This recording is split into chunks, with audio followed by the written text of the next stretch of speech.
Soy Fernando Díaz Villanueva, hoy es 8 de noviembre de 2022 y esto es La Contracrónica.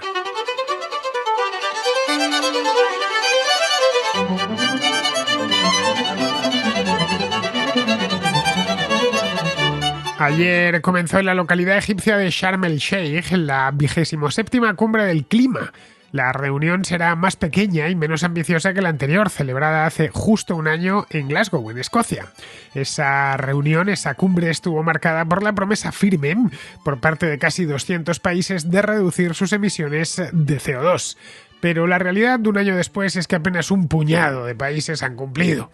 Entre esa cumbre y la actual, el mercado energético mundial se ha visto sometido a muchísima presión a causa de la invasión rusa de Ucrania, que ha encarecido el gas, el carbón y el petróleo, comprometiendo la seguridad energética en todo el mundo. La emisión de gases de efecto invernadero, lejos de disminuir, ha aumentado en el último año. Esto se ha debido a la escasez de gas tras la disminución del suministro ruso. Varios países de Europa, algunos grandes como Alemania, se han visto obligados a poner en marcha de nuevo sus centrales de carbón, cuyas emisiones de CO2 son mucho mayores que las de ciclo combinado. Todo indica además que la demanda de carbón seguirá aumentando en el futuro y no solo en Europa. En grandes mercados asiáticos, como el chino o el indio, el carbón representa no menos de un tercio del combustible utilizado para generar electricidad. Y así seguirá siendo en el medio plazo porque el desarrollo de estas economías depende por completo del acceso a energía barata y abundante. China, la India y otros países de Asia, África y América, que han alcanzado cierto nivel de desarrollo en los últimos años, tienen muy presentes las penurias del pasado y no quieren volver a padecerlas. Sus gobiernos se comprometen por lo general de boquilla con los compromisos climáticos, pero no parecen dispuestos a sacrificar el desarrollo económico que tanto les ha costado conseguir. En Europa y Norteamérica, entre tanto, perseveran con la moralina climática, pero ellos tampoco quieren que un menor consumo de energía implique una reducción en su nivel de vida, tal y como hemos podido comprobar a lo largo del último año. El hecho es que el desarrollo económico y la innovación tecnológica son seguramente las mejores armas que tenemos para combatir el cambio climático y el ascenso paulatino de las temperaturas. No es la primera vez que nuestra especie se enfrenta a un cambio climático. A lo largo de la historia se han registrado varios y las sociedades que mejor se adaptaron a ellos fueron las más prósperas. Apostar por el desarrollo no es, por lo tanto, una idea descabellada, pero a muchos líderes mundiales, especialmente a los del primer mundo, les cuesta reconciliarse con ella. Aunque se vaya avanzando en la generación con renovables, los combustibles fósiles siguen siendo necesarios a día de hoy, especialmente en los países en vías de desarrollo, si lo que se pretende es resistir los extremos climáticos y hacer de ellos algo mucho menos costoso en términos económicos y humanos. De esto es poco probable que se hable en la cumbre de Sharm el Sheikh, porque la conversación climática lleva demasiados años secuestrada por el catastrofismo y por los partidarios del decrecimiento. Pero, como siempre sucede, la realidad se terminará imponiendo. Las emisiones de CO2 son sin duda importantes, pero la vida humana lo es mucho más.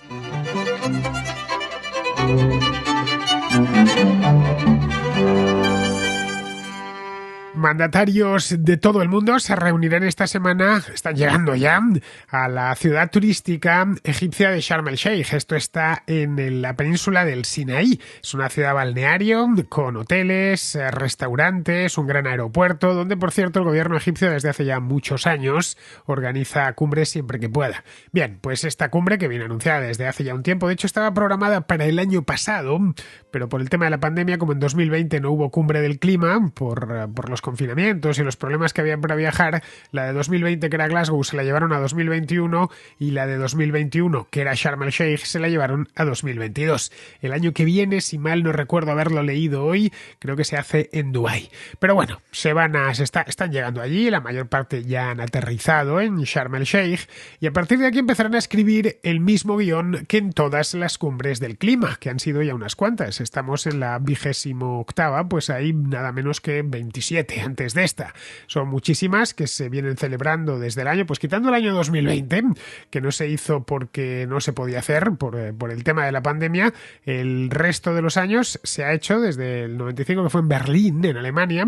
En Madrid fue hace poco tiempo, fue en el año 2019, hace solo 3 años, pero vamos, muchas ciudades, tanto de América, en Buenos Aires fue hace no muchos años, como de Europa y de otras partes del mundo han celebrado esta cumbre, que se ha convertido, en origen pasó desapercibida en los años 90, pero se ha convertido de un tiempo a esta parte, especialmente desde mediados de la primera década del siglo, 2006-2007, se ha convertido en una cita anual ineludible a la que acuden pues todos los líderes mundiales, o casi todos los principales. Desde luego los aeropuertos donde se celebra se llenan de jets privados que por supuesto queman queroseno y emiten muchísimo CO2, y las delegaciones nacionales son gigantescas en algo como el clima, porque es uno de los asuntos principales que consumen la agenda internacional desde hace ya un tiempo. Bien, a partir de aquí empezarán a escribir el guión de siempre. Los líderes mundiales competirán entre sí para ver quién amenaza y quién esboza la mayor catástrofe de todos. Estarán de acuerdo en que la crisis climática, que digo crisis, ya se ha quedado corto lo de crisis, ahora utilizan lo de emergencia y urgencia climática, que exige un mayor compromiso para reducir las emisiones de carbono, y reiterarán su voluntad de cumplir con lo que se acuerde, aunque luego no lo harán, como ha sucedido este año y como sucede bastante a menudo. Esta predicción es fácil de hacer, ya sabéis que yo soy poco dado a hacer predicciones porque no conozco el futuro, pero en este caso casi estoy por asegurar, y más según está el panorama energético mundial, que sucederá esto, porque es lo que ha sucedido en las 26 cumbres del clima anteriores. Es siempre lo mismo. Los países pobres exigirán que los países ricos reduzcan las emisiones primero y que además lo hagan mucho más rápido que ellos. Los países ricos, por su parte, pedirán a los pobres que abandonen cuanto antes, ya mismo, si es preciso, los combustibles fósiles y favorezcan que se instalen en su territorio centrales de eólicas y centrales fotovoltaicas. Los países pobres entonces aceptarán hacerlo, dirán que están muy de acuerdo, pero solo si los países ricos pagan la factura de la transición, es decir, les financian todas esas centrales y esos sistemas de batería gigantescos para que ellos dejen de quemar carbón, gas o petróleo. Los países ricos en ese momento se comprometerán a hacerlo, pero luego, nada, según termine la cumbre, cuestión de días, de semanas, se olvidarán de la promesa, y así hasta la siguiente cumbre del clima. En la cumbre de Sharm el Sheikh veremos cómo todo se desarrolla igual, porque es que a lo largo de las últimas cumbres se ha desarrollado todo igual.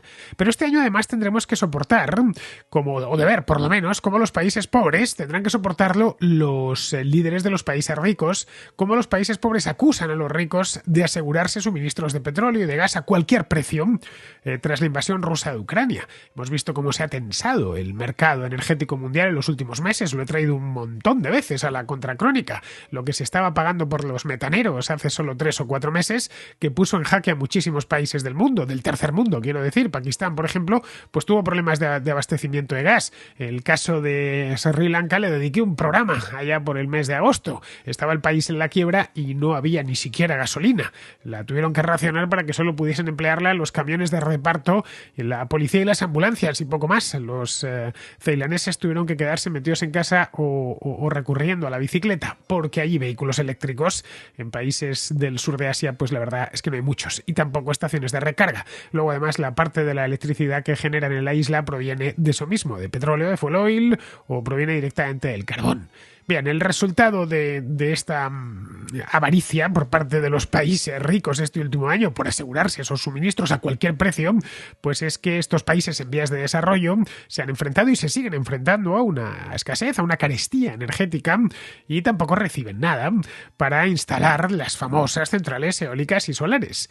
Pero mientras que los políticos, los expertos de Naciones Unidas, los activistas climáticos, las celebridades que también se dejan caer, celebridades mundiales se dejan caer por estas cumbres, y los medios de comunicación encuentran un nuevo modo de reinventarse el famoso relato de catástrofes en cadena, llenas de historias de terror, como líneas de costa que retroceden por la subida del nivel del mar y se tragan a las ciudades, olas de calor asfixiantes, tormentas tropicales. Bien, mientras vemos vemos cómo se van reelaborando el mismo relato con el que empezaron hace ya 20 años, pues el hecho es que los datos nos cuentan una historia diferente.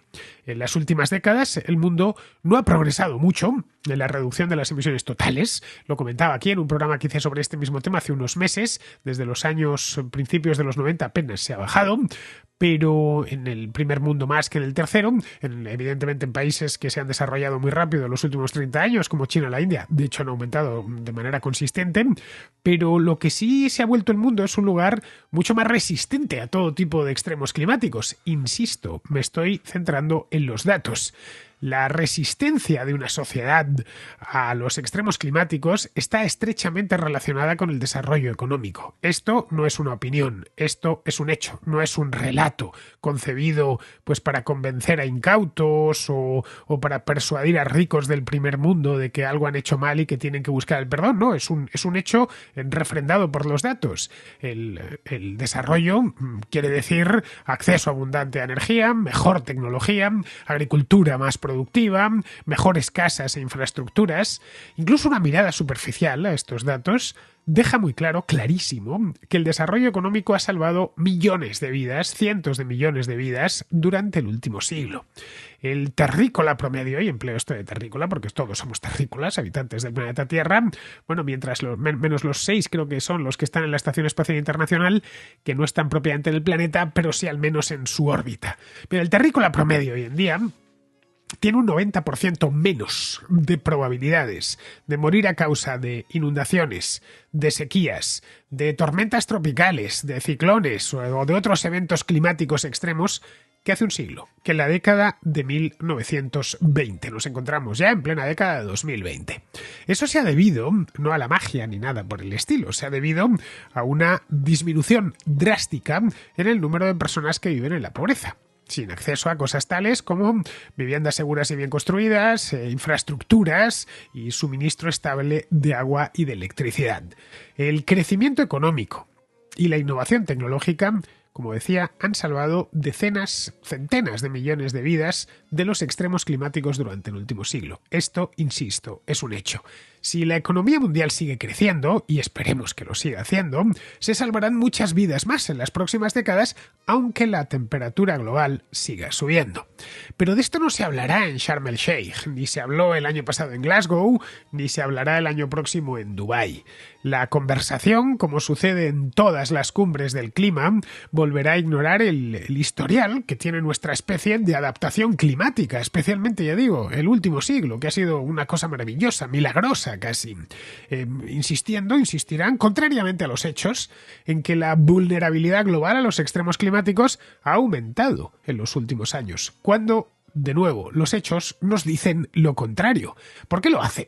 Bien, pues porque hacerlo sirve a los intereses de los gobiernos del mundo rico, cuya emergencia climática apacigua, en cierta medida, pero no siempre, a los ecologistas locales. Más que apaciguarles, lo que hace es envalentonarles para que vayan un poquito más lejos y pidan, pues muchas veces medidas directamente enloquecidas. Pero bueno, estos ecologistas locales exigen límites a los combustibles fósiles, exigen la paralización de las emisiones cuanto antes. Pero no solo en los países ricos, donde en ciertos lugares pueden hasta incluso llegar a permitírselo si son muy ricos, sino en los países pobres, en los del tercer mundo. La adaptación climática es una de las grandes historias de éxito de nuestra especie a lo largo de la historia. No tengo tiempo en este programa de recorrer todos los cambios climáticos que hemos ido padeciendo, tanto los globales como los locales, nuestra especie que tampoco lleva tanto tiempo en el planeta. Pero bueno, los que tenemos registrados en la historia, estamos hablando de unos pocos miles de años, y la civilización no solo ha sobrevivido, sino que además ha prosperado después. Pero es que si miramos el último siglo, el relato es todavía más optimista. El número de muertes asociadas con el clima extremo y los desastres naturales relacionados con el clima se ha reducido 10 veces en el último siglo, desde 1920. Hasta bien entrado el siglo XX, las cifras anuales, voy con datos, de muertes por desastres naturales relacionados con el clima, esto no incluye obviamente las erupciones volcánicas que no están relacionadas con el clima, aunque algunas veces lo incluyen también en el relato catastrofista.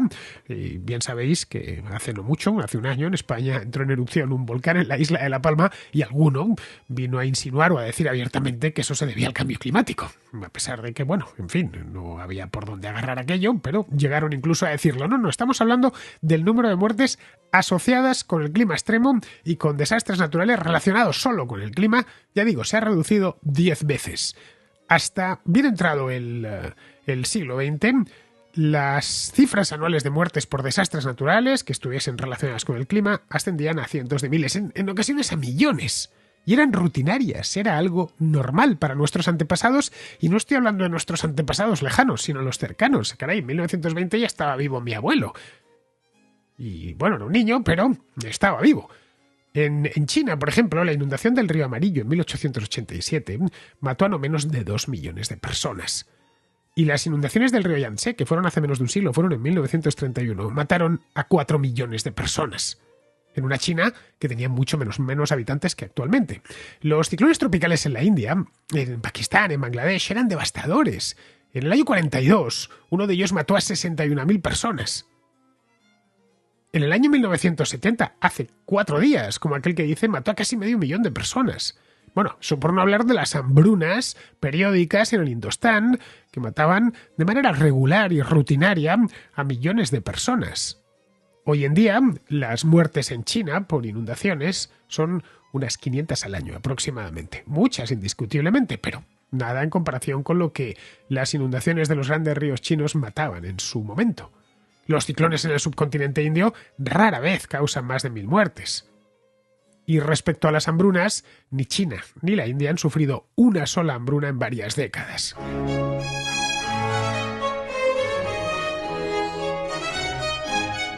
Esto podríamos verlo en términos relativos. En la década de 1920 había 25 muertos como consecuencia de desastres naturales por cada 100.000 habitantes. Desastres naturales relacionados con el clima, insisto.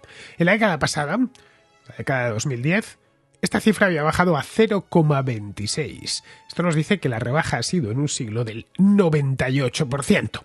La mayor resistencia a los desastres naturales está estrechamente relacionada con el crecimiento de la riqueza y las mejoras en infraestructura, en tecnología, en servicios de emergencia. De ese crecimiento, en el último medio siglo, los principales beneficiarios han sido los más pobres del mundo. La caída radical en muchos casos de las tasas de pobreza, la urbanización acelerada, mejores tecnologías de comunicación, de telecomunicaciones, han mejorado radicalmente la respuesta y la resistencia ante desastres en todo el mundo. La migración de grandes poblaciones de las regiones rurales a las ciudades ha traído consigo que sí, que efectivamente las ciudades estén más pobladas y se hayan presentado nuevos problemas, pero también ha traído consigo que se hayan hecho carreteras pavimentadas, cosa que no lo estaban, eran simples caminos. Me han pasado de vivir en casas hechas de adobe y paja a vivir en casas bien hechas. Esas casas de adobe y paja no resisten bien las tormentas o las inundaciones, mientras que las infraestructuras, las carreteras bien hechas y las viviendas bien hechas son mucho más duraderas, más resistentes. El saneamiento, el agua potable, reducen las enfermedades. La mejora del riego y la mejora de los cultivos han reducido la frecuencia de las malas cosechas provocadas por las sequías. La refrigeración, algo tan tonto como la refrigeración, evita que los alimentos se echen a perder en su camino al mercado. Y el aire acondicionado, en fin, ¿qué queréis que os diga? Ayuda a amortiguar bastante las olas de calor extremo. Bien lo sabemos por este año en España.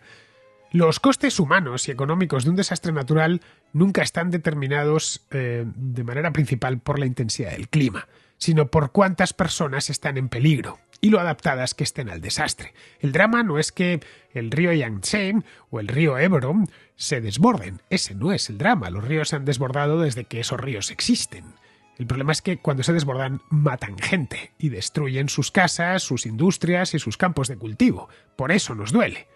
Un huracán, por ejemplo, un huracán de categoría 1, que es un huracán pequeñito, que toque tierra en Haití, casi con toda certeza resultará en una pérdida de vidas mucho mayor que un huracán de categoría 5, es decir, un huracán mucho más fuerte, que golpee Florida. Una sequía en el sur de España no matará a nadie de hambre. Una sequía en Burkina Faso sí que lo hará, y ocasionará todo tipo de disfunciones. La mayor parte de los costes asociados con los desastres climáticos vienen determinados por el desarrollo económico, no por la intensidad de la amenaza climática en cuestión. Por esta razón, para combatir los efectos del cambio climático, se debe incrementar el crecimiento, porque eso traerá riqueza, traerá nuevas infraestructuras, mejores infraestructuras y nueva tecnología que salvará vidas, que es de lo que se trata. Pero en lugar de centrarse en el desarrollo económico para aumentar la resistencia al cambio climático, los políticos, los expertos, los activistas se centran solo en reducir las emisiones, a pesar de que eso puede detener de manera abrupta el crecimiento económico. Pocos son los que hablan, por ejemplo, de proteger las llanuras costeras mediante humedales o bosques de ribera. Eso es aplicar infraestructuras y conocimiento a un problema. Y menos aún los que indican que el mejor modo de combatir, qué sé yo, una disminución en las precipitaciones es adaptarse a ello, mediante un buen sistema de embalses, desaladoras o directamente cultivos que sobrelleven bien ese régimen de lluvias, o directamente tecnologías de riego ultra eficientes. De fertilizantes sintéticos, por ejemplo, que son esenciales para aumentar la productividad agrícola y mejorar la seguridad alimentaria, de eso ya ni siquiera hablan, porque claro, para fabricarlos es necesario un suministro continuo de electricidad, que actualmente provienen de fuentes no renovables y que hoy por hoy, según están las redes eléctricas y la capacidad que tienen de construir una nueva, sobre todo nuevas formas de generar, en el tercer mundo, pues no pueden proporcionarlo las energías renovables, solo las que no lo son. Algo parecido sucede con la refrigeración. En Nigeria, el 45% de los productos frescos se pudre cada año debido a la falta de refrigeración. A escala mundial, 1.300 millones de toneladas de alimentos perecederos se desperdician cada año debido a la falta de un almacenamiento adecuado. Casi todos, por supuesto, en los países pobres. El almacenamiento en frío, el transporte en frío, la famosa cadena de frío que hay que mantener, son fundamentales para una cadena de suministro de alimentos que sea sólida. Pero al igual que con la irrigación o la producción de fertilizantes, el almacenamiento en frío consume mucha energía y por lo tanto es exclusivo de los países ricos y como mucho de los de medio ingreso. Para hacer frente mejor a las tormentas y a las inundaciones, los países pobres deben pavimentar carreteras, deben levantar diques, construir viviendas, escuelas, hospitales que sean resistentes a esas inundaciones o a esa tormenta. Eso también requiere mucha energía. Las estructuras resistentes requieren hormigón y acero, que utilizan grandes cantidades de energía en su fabricación. Bien, esos procesos, el acero especialmente, implican temperaturas muy altas que solo se pueden alcanzar con combustibles fósiles, hoy por hoy. Las carreteras, en fin, les hace falta grandes cantidades de asfalto, que es un producto derivado directamente de la refinación del petróleo, del refinado del petróleo. Las carreteras pavimentadas, además, no sirven de nada si no hay vehículos que circulen por ellas. Pero el mundo está todavía a décadas de distancia de los vehículos eléctricos masivos. No estoy hablando del centro de Madrid o el centro de Nueva York o el centro de Oslo. Estoy hablando del mundo. De cualquier ciudad. De hecho, las ciudades europeas o estadounidenses, de hecho, ya son pequeñas los núcleos urbanos en comparación con los que han ido apareciendo en África, en Asia o en Hispanoamérica.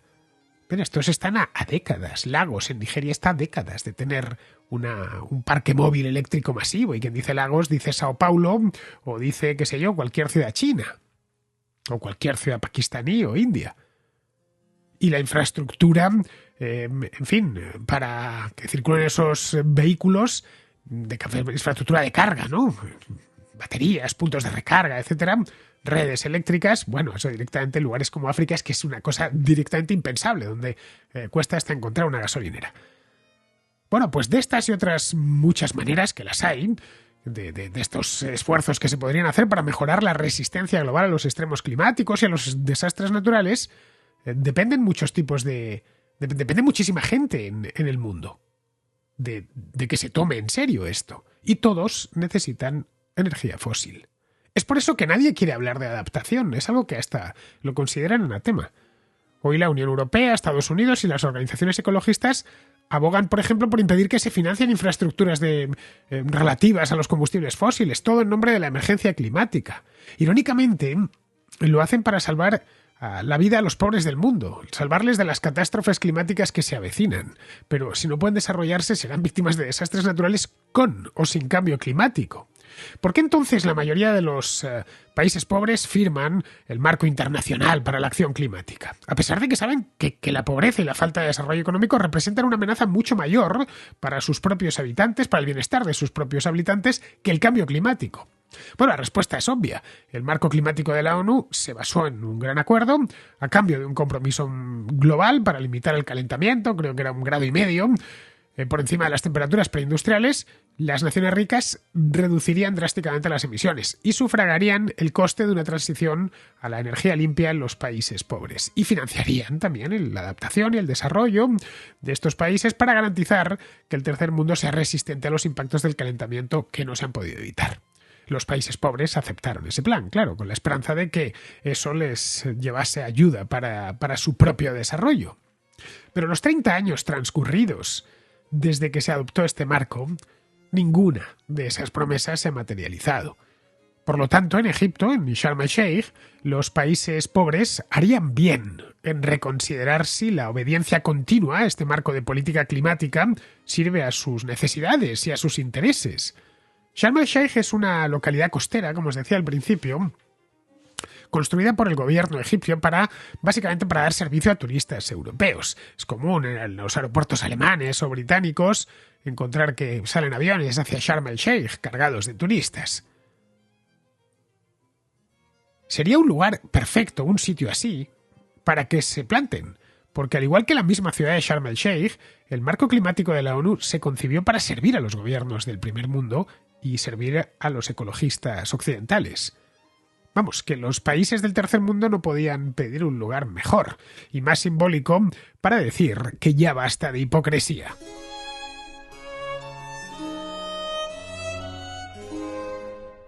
Vamos con la contrarréplica. Empezamos con Francisco, que nos habla del tema este que comentábamos ayer Rubén Arranz y yo, incidiendo en los problemas de pareja. Hola Fernando, muy bueno tu programa con Arranz sobre Olivia y muy interesante sobre el circo mediático y político. Y solamente puntuar una cosa y es que parece que decís que esta generación no está sabiendo resolver los problemas de pareja desde una actitud más constructiva y protectora para los niños. Bueno, Fernando, eso es la naturaleza humana, eso es así, los padres son así. Eso se daba en la antigüedad, bueno, se daba cuando yo era niño, se daba también. Utilizar a los niños como moneda de cambio, como paloma mensajera, se hacía así en mi época y en la tuya también. El pedirle a la gente que se comporte de una manera que nos parezca aceptable, tiene muy buenas intenciones, pero eso es una cosa que tenemos que aceptar que va a suceder siempre. Eso está en la naturaleza humana. Que sí, que es malo, igual que el ser humano es capaz de lo mejor y de lo peor, pero es algo que difícilmente se puede evitar con las emociones van antes que la razón. En el ser humano y en los animales, la emoción va antes que la razón. Entonces, habría que trabajar con la realidad, y la realidad es que las parejas que se separan suelen utilizar todo tipo de herramientas por despecho. Y que en dichas situaciones me cuesta pensar que la mayoría de la gente o de la gente que habla, que dice que hay que mantener la cabeza fría, sea capaz de hacerlo. No pongo la mano en el fuego por nadie y simplemente creo que para tener en cuenta cómo son esas situaciones no hay que pedirle a la gente que se comporte mejor, porque eso es como pedirle a la gente que no robe. Bueno, sí, pero hay gente que roba, igualmente va a seguir gente que robe toda la vida, sino tener en cuenta que en esas situaciones lo más común es que sucedan ese tipo de situaciones y actuar en consecuencia, que es lo contrario que hace el Ministerio de Igualdad, que lo que hace es decir que, pues nada, que los hombres son malos y que si un hombre hace algo malo a una mujer es machista por un sistema patriarcal, etcétera, y que lo que tienen que hacer los hombres es básicamente, pues nada, reaprender a ser hombres y ya está, y pedirle cosas que son irreales. Entonces yo creo que ahí está la mayoría del problema. Muchas gracias por tu programa y un saludo a todos los contraescuchas.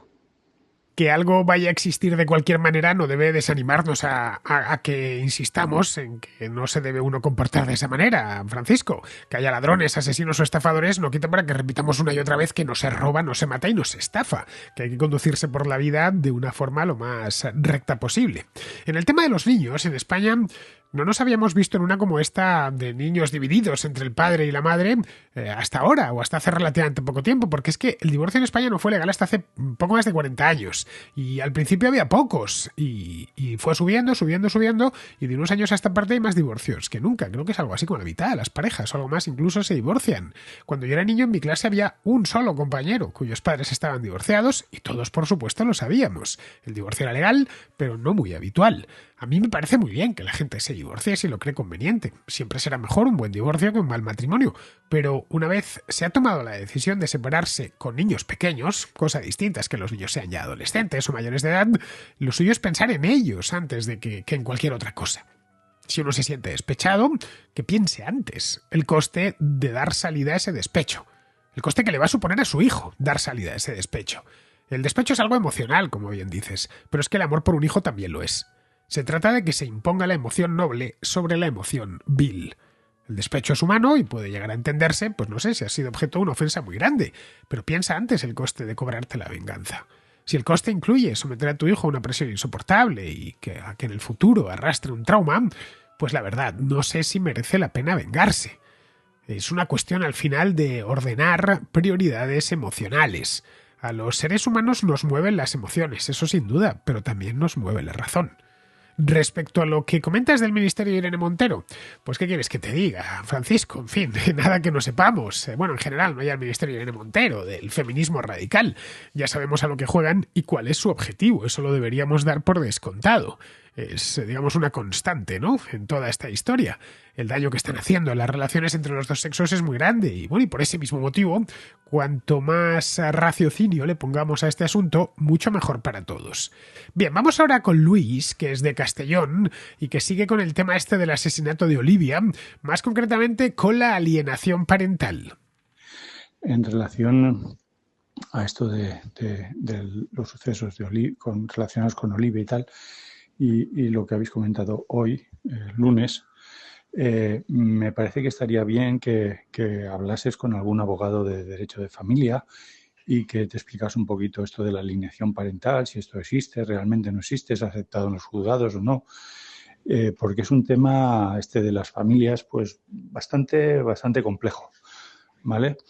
Intervienen muchos factores y sobre todo yo creo que una de las cosas que ha ido a peor es el hecho de que parece que los menores no tienen obligaciones, solo tienen derechos, como vemos en otros ámbitos de la vida, ¿no? Entonces, pues parece que esto es otro de los problemas que hay. Y ya te digo, yo te invitaría a que hablases hay una asociación especializada en abogados de derecho de familia, en la que están todos del país, y te invitaría a que contactases con alguno, o si conoces a alguno, que te hablase un poquito más a fondo de todas estas cuestiones. También hay recursos para intentar mediar con las familias, o que las familias medien entre sí, que coordinaciones de parentalidad, pero bueno, no sé si están teniendo mucho éxito. Y también hay una cosa que se llama puntos de encuentro, donde los padres que no se llevan demasiado bien, padres y madres, pues tienen que dejar al niño allí, luego va el otro progenitor para que no se puedan encontrar o a veces solo es el espacio donde puedes estar un rato con tu criatura. En fin, hay bastantes temas conflictivos en esta situación de los padres. Yo creo que también otra de las causas es que esto del sentido común, que muchas veces nombramos, pues para mí me parece que ha desaparecido. Es decir, cada persona tiene su punto común, su sentido común, y es un sentido común que la palabra común entendería que varias personas comulgan con lo mismo, ¿no? O entienden lo mismo. Y yo creo que eso ha desaparecido. O sea, el sentido común hoy en día, yo tengo el mío, el otro tiene el suyo, y entre todos un poquito decimos que el sentido común, pero parece que está bastante ausente cuando ponemos en común, ¿no?, valga la redundancia, ese sentido. Nada, muchas gracias por tu incansable trabajo. Un abrazo. La alienación parental, es decir, la manipulación de un hijo por parte de uno de los progenitores para que odie, para que deteste al otro, se da fundamentalmente en niños pequeños. Entre los mayores no se da tanto porque es mucho más difícil manipular a un niño de 12 o 13 años que a uno de 5 o 6. En tanto que los procesos de divorcio suele quedarse la madre con la custodia, más aún si los niños son pequeños, pues es más habitual que esa alienación vaya contra el padre, que en ocasiones termina incluso, y esto ya es dolorosísimo, repudiando a sus propios hijos, que eran precisamente en buena medida lo que la madre buscaba. El resultado es que ese niño va, como decía antes, a arrastrar toda su vida ese trauma. El trauma de haberse quedado sin padre siendo pequeño porque pensaba que era un monstruo. A un niño de 5 o 6 años no podemos pedirle obligaciones. A uno mayor, pues quizás habría que exigirle que vea el mundo de otra manera, pero los casos de alienación, como te digo, suelen darse en edades tempranas, aunque luego eso sí se prolongan durante muchos años. Yo he conocido a alguno personalmente, y cuando le he preguntado por las raíces de ese odio hacia su padre, bueno, cuando su padre además se había desvivido por él a pesar de los desplantes, pues no me ha sabido dar una explicación lógica y racional. Es algo que le habían metido en la cabeza desde los 5 años. Y aquí volveríamos a lo que comentaba antes a Francisco, dar salida a las frustraciones y a los conflictos de los adultos a través de los niños, bueno, es tremendamente inmoral. Es algo que siempre va a existir, como todo lo malo, pero que no quita que por eso, que porque vaya a existir, dejemos de decir que es malo y que se debe evitar a cualquier coste.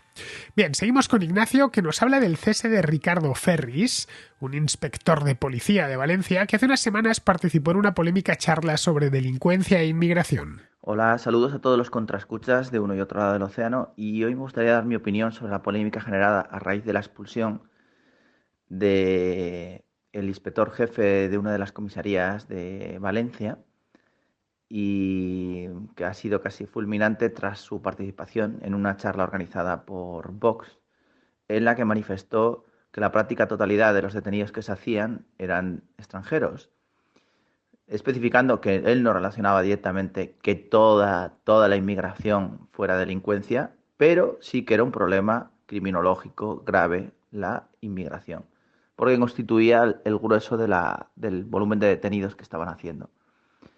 Y esto es una situación en la que se está dando también con otras cosas, por ejemplo, con el feminismo, con el caso del reciente asesinato de la menor en Asturias por parte de la madre, que no quería que se entregase a su expareja. Y se intentan tapar este tipo de, por ejemplo, de infanticidios, se tapan pues no registrándolos, simplemente solo registran los llamados de violencia vicaria y los otros no. Quiero decir que desde un punto de vista criminológico, no se está permitiendo, no se está siendo rigurosos ni científicos cuando se intenta estudiar un fenómeno. La mal llamada violencia de género, por ejemplo. Estamos hablando de una situación que se da por muchos factores, pero no el menor de los factores es el odio al otro sexo. Y de hecho la gente mata a sus parejas, tanto hombres como mujer, incluso en parejas homosexuales, por múltiples factores, pero no porque sean un hombre o porque sean una mujer. Esa violencia de género es más bien la que podría tener, por ejemplo, Jack el Destripador o asesinos en serie que mataban solo mujeres porque odiaban a esas mujeres. Mujeres totalmente al azar, podrían ser, y simplemente las mataba por el hecho de ser mujeres. Eso es la violencia de género real. Lo otro se lo han inventado. Y ahora mismo estamos escondiendo un montón de datos que no quiere dar el ministerio, que nos quiere facilitar y que además persiga a cualquiera que vaya en contra del discurso. O sea, es una persecución contra la libertad de expresión. Y la única forma de entender un problema es poderlo estudiar con los datos reales y buscar las razones, los motivos y las soluciones. Ahora, si nos vamos a esconder en que no se puede decir que la mayor parte de los delincuentes tomen drogas y por eso sean violentos, la mayor parte de los delincuentes sean inmigrantes de culturas mucho más violentas, que no estén bien asentados, que no estén bien enraizados aquí y eso produzca un montón de hechos delictivos y no se pueda estudiar ni reconocer, pues es meter la cabeza en la tierra y ya está. En el caso de la ley de violencia de género no ha servido para nada. Ha sido una barbaridad de millones, que me consta que también está pasando en muchos países de Iberoamérica, tirados a la basura, para nada. Dice, y las razones son mucho más complicadas. Sin mencionar que en el caso de la violencia de género las feministas pretenden ni una más, o sea, pretenden homicidios cero. Y resulta que eso no se da con ningún delito. Cualquiera que tenga un poco de conocimientos de criminología lo sabe. No existe la tasa de delito cero, porque es connatural a la humanidad, tanto lo bueno como lo malo. Y el delito cero no se da, ni siquiera en sociedades que están muy avanzadas y que tienen unas tasas de delitos muy bajas, pero aún así siempre queda algún caso y siempre se puede producir un ataque de violencia desatada por una situación X que sea y puede haber un homicidio, tanto de un hombre como de una mujer. Bueno, con esto planteo esta situación, a ver qué opinas tú, Fernando, y qué opinan los contraescuchas. Saludos. Lo que están haciendo con Ricardo Ferris, por lo que he podido leer, pues es todo un escarmiento dentro de la policía, para que ninguno de sus compañeros vaya por ese camino. La policía no deja de ser un cuerpo jerárquico y se aprende en cabeza ajena. Si le ha pasado esto a mi compañero, pues y no quiero correr la misma suerte, pues mejor no voy por ahí y mejor me lo callo, ¿no? Por lo que yo he visto, este hombre se limitó a desgranar una estadística y tratar de interpretarla. Podía estar equivocado o acertado en su interpretación, pero los datos que aportó son ciertos y deberían dar lugar a un debate que se está hurtando a la opinión pública por cuestiones ideológicas. Ferris insistió en que la inmigración no es igual a delincuencia, pero que el número de delitos perpetrados por inmigrantes ilegales era muy alto, muy superior en proporción a su número con el resto de la población. Tampoco tiene nada extraño, ¿eh? En todas las sociedades en las que hay mucha inmigración que llega de manera muy repentina, los delitos se concentran generalmente en los que acaban de llegar. Caray, pasaba en Nueva York hace un siglo, con los italianos o los irlandeses. La razón es fácil de entender, carecen de arraigo y muchos caen fácilmente en las redes de mafias locales. Pero esto es un problema que se debe tratar de corregir, pero claro, si no se habla del tema, si se prohíbe hablar del tema, si se corre un tupido velo para que nadie lo vea, pues el problema no solo no se va a resolver, sino que además se va a agravar. Bien, pues vamos a terminar ya, vamos con Pizarro, que nos habla de esto mismo que hablábamos ayer Rubén y que nos han traído hoy José Luis y Francisco, de los niños, la violencia y la ideología. Olivia tenía 6 años y una vida familiar complicada y poco edificante. Quitarle la vida ha sido un acto injusto que exige un desagravio para su familia.